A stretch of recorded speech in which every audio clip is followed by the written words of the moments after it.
இன்று தமிழ்நாட்டிலே மிகப்பெரிய ஊழல் தென் மாவட்டங்களில் கனிம வளங்கள் கேரளாவுக்கு கடத்தி சென்று மிகப்பெரிய அளவிலே ஊழல் நடந்து கொண்டிருக்கிறது. இது நானும் சொல்லி சொல்லி பார்த்தேன், எத்தனையோ அறிக்கைகள் விட்ட, பல போராட்டங்கள் நடத்தினோம், அழுத்தம் கொடுத்தோம். ஆனாலும் அரசு இது கண்டுகொள்ளவில்லை. செய்வதே அரசில் திமுக முக்கிய புள்ளிகள் தான் இது செய்து கொண்டிருக்கின்றார்கள். திமுகவில் தென்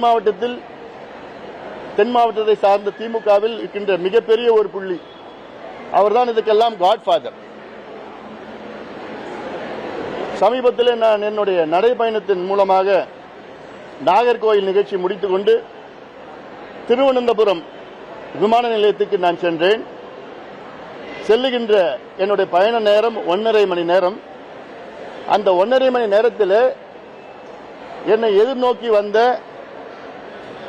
அந்த லாரி, அதாவது இந்த டாரஸ் போன்ற டிப்பர் லாரிகள், கிட்டத்தட்ட 800 லாரிகள் அந்த 1.5 மணி நேரத்தில் கேரளாவிலிருந்து தமிழ்நாட்டுக்கு வருது. அந்த லோடெல்லாம் இறக்கி வச்சுட்டு வருது. இது நான் பார்த்தது. ஒவ்வொரு நாளைக்கும் தமிழ்நாட்டிலிருந்து ஆயிரக்கணக்கான லாரிகள், சரக்குந்துகள், கோடிக்கணக்கான கனிம வளத்தை கேரளாவுக்கு கடத்தி சென்று கொண்டிருக்கின்றார்கள் அன்றாடம். இது அங்க எல்லாத்துக்கும் தெரியும், ஊடகத்துக்கும் தெரியும், அரசுக்கும் தெரியும். கேரளாவில் ஒரு சட்டம் இருக்கிறது. அங்கே மலையை உடைக்கக்கூடாது, ஆற்றில் இருக்கின்ற மணலை எடுக்கக்கூடாது, கிராவல் மணல் கூட எடுக்கக்கூடாது, சுற்றுச்சூழலை நாசப்படுத்தக்கூடாது. இப்படியெல்லாம் கேரளாவில் சட்டம் இருக்கிறது, கர்நாடகாவிலும் சட்டம் இருக்கிறது. ஆனால் தமிழ்நாட்டில் மட்டும் கேட்டா திராவிட மாடல்.